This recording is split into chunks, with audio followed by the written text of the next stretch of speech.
The Furnished Room by O. Henry.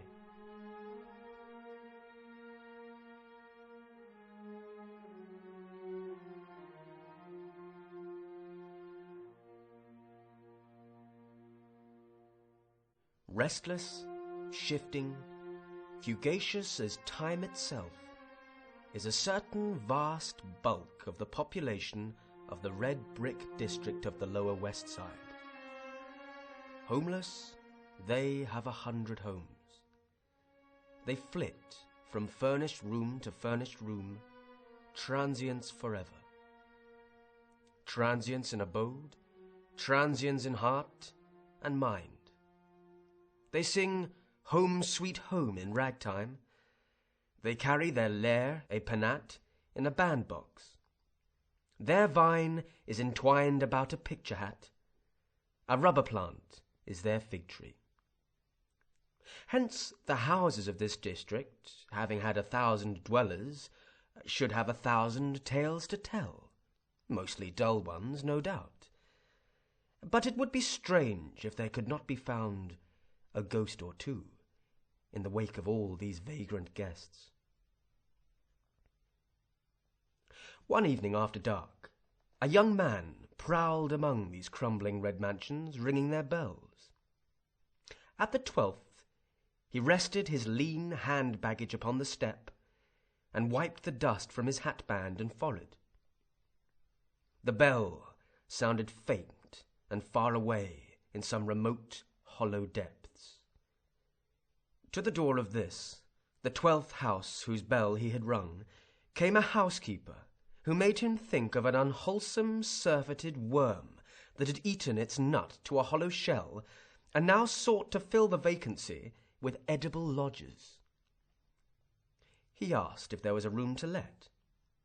"Come in," said the housekeeper.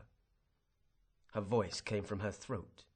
Her throat seemed lined with fur. "I have the 3rd floor back, vacant since a week back.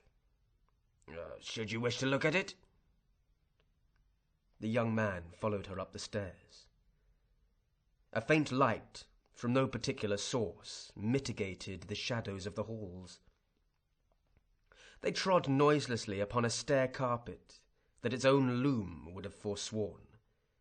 It seemed to have become vegetable, to have degenerated in that rank, sunless air to lush lichen or spreading moss that grew in patches to the staircase and was viscid under the foot like organic matter. At each turn of the stairs were vacant niches in the wall. Perhaps plants had once been set within them. If so, they had died in that foul and tainted air.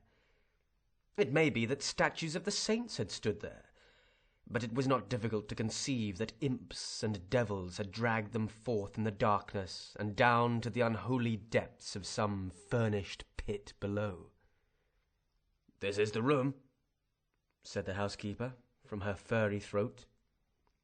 "It's a nice room. It ain't often vacant.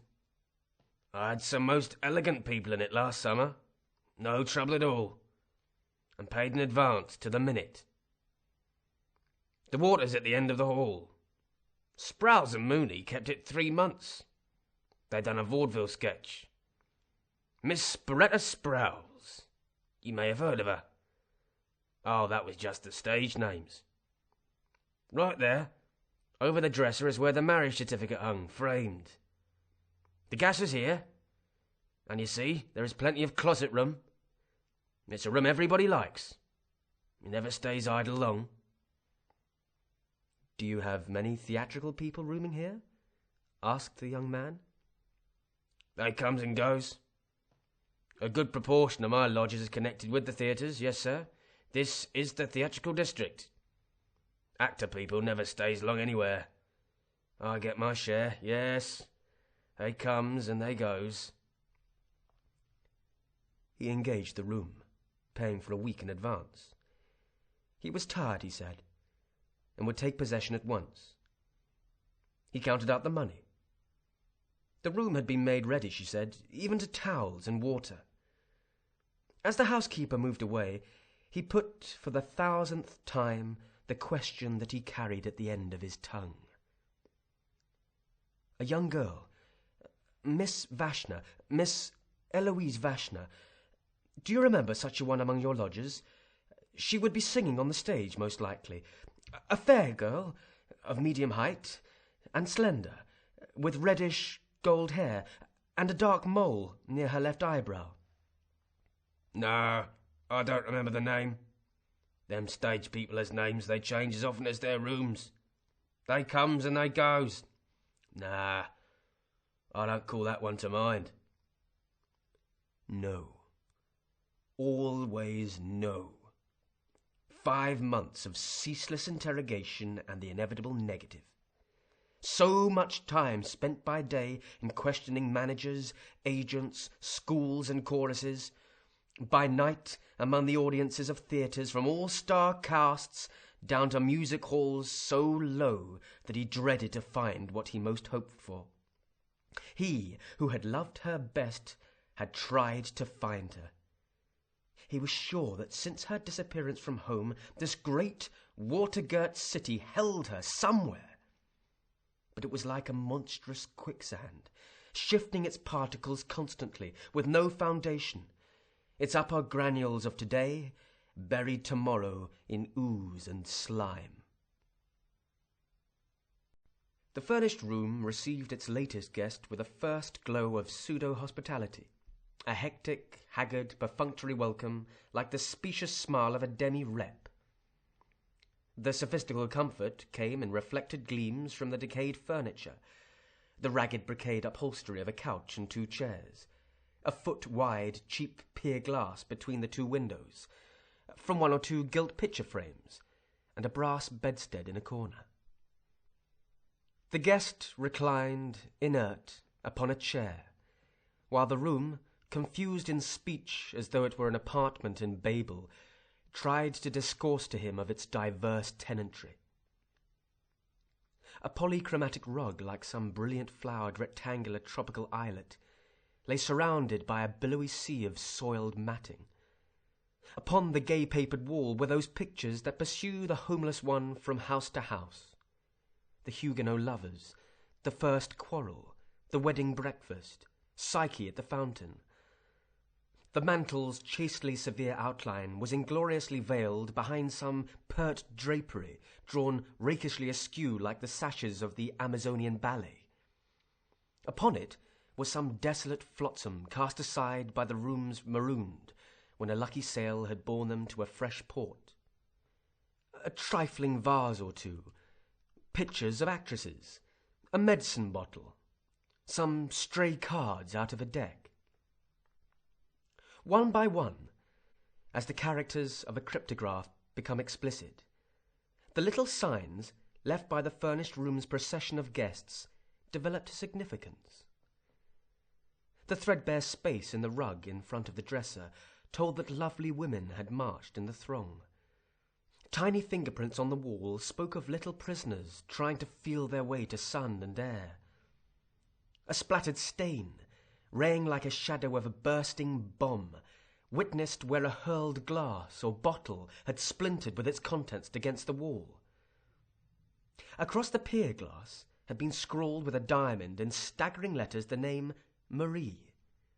It seemed that the succession of dwellers in the Furnished Room had turned in fury, perhaps tempted beyond forbearance by its garish coldness, and wreaked upon it their passions.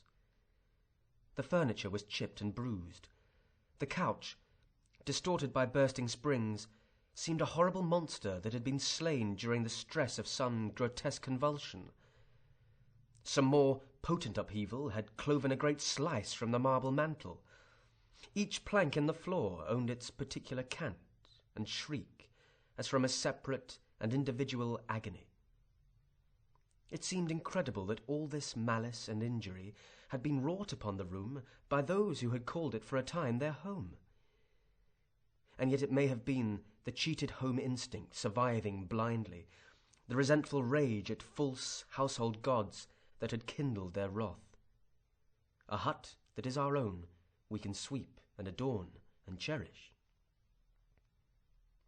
The young tenant in the chair allowed these thoughts to file soft-shod through his mind, while there drifted into the room furnished sounds and furnished scents. He heard in one room a tittering and incontinent slack laughter, in others the monologue of a scold, the rattling of a dice, a lullaby, and one crying dully. Above him a banjo tinkled with spirit. Doors banged somewhere, the elevated trains roared intermittently. A cat yowled miserably upon a back fence. And he breathed the breath of the house, a dank savour rather than a smell, a cold, musty effluvium as from underground vaults, mingled with the reeking exhalations of linoleum and mildewed and rotten woodwork.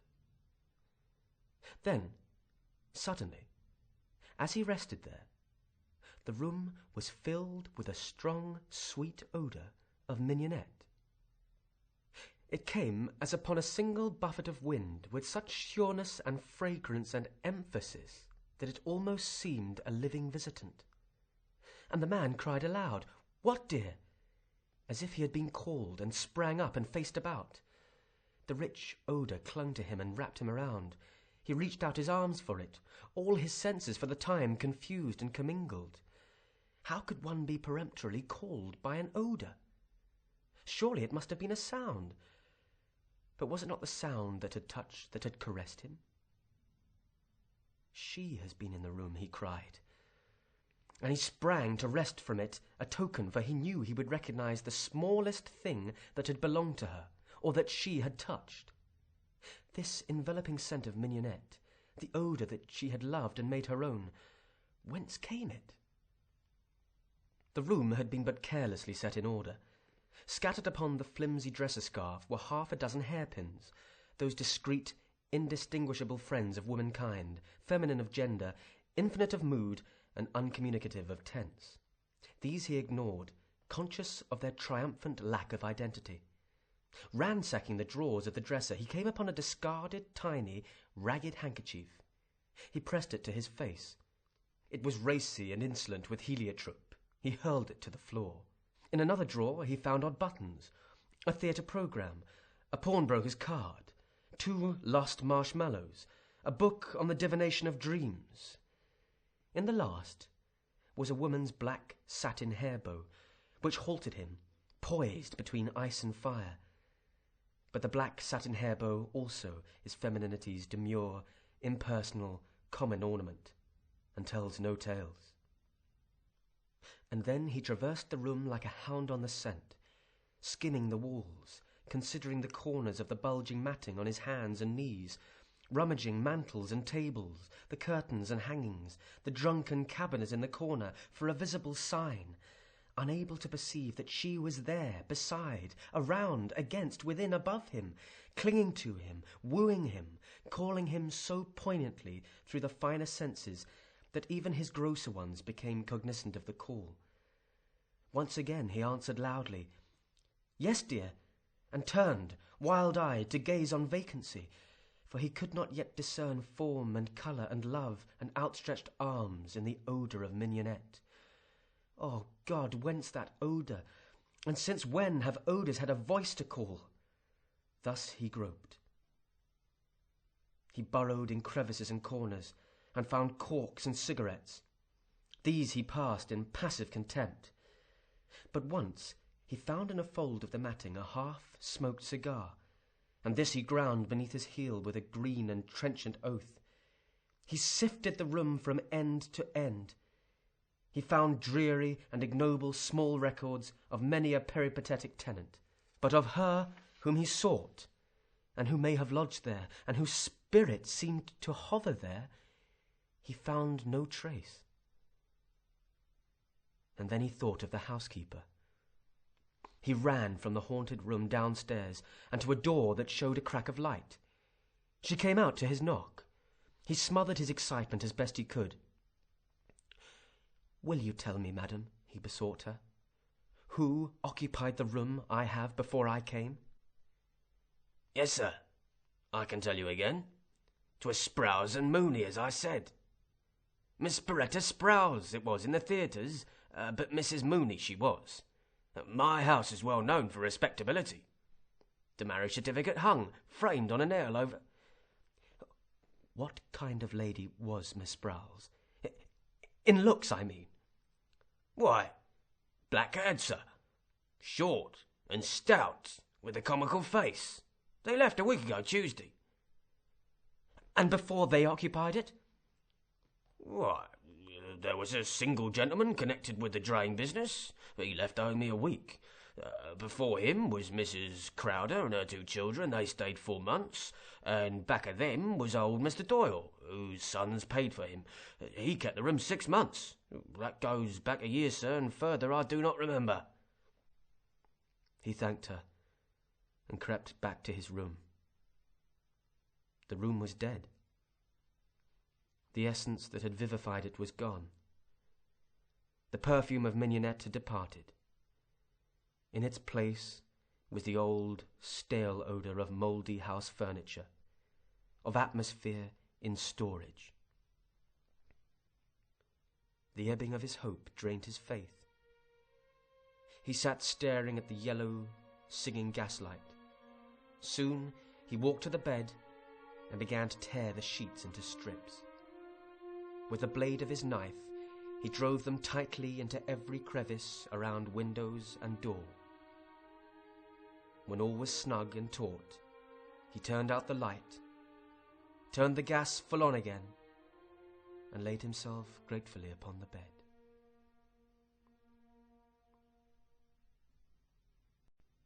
It was Mrs. McCool's night to go with the can for beer. So she fetched it and sat with Mrs. Purdy in one of those subterranean retreats where housekeepers foregather and the worm dieth seldom. "I rented out my 3rd floor back this evening," said Mrs. Purdy, across a fine circle of foam. "A young man took it. He went up to bed 2 hours ago." "No, did you, Mrs. Purdy, ma'am?" said Mrs. McCool, with intense admiration. "You do be a wonder for renting rooms of that kind." "And did you tell him then?" she concluded, in a husky whisper laden with mystery. "Rooms," said Mrs. Purdy, in her furriest tones, "are furnished for to rent. I did not tell him, Mrs. McCool." "Ah, 'tis right you are, ma'am. 'Tis by renting rooms we keep alive. You have the real sense for business, ma'am. There'll be many people will reject the renting of a room if they be told a suicide has been after dying in the bed of it." "As you say, we has our living to be making," remarked Mrs. Purdy. "Yes, ma'am, 'tis true. 'Tis just 1 week ago this day I helped you lay out the 3rd floor back. A pretty slip of a colleen she was to be killing herself with the gas. A sweet little face she had, Mrs. Purdy, ma'am." "Yeah, she'd have been called handsome, as you say," said Mrs. Purdy, assenting but critical. "But for that mole she had a growing by her left eyebrow. Do fill up your glass again, Mrs. McCool."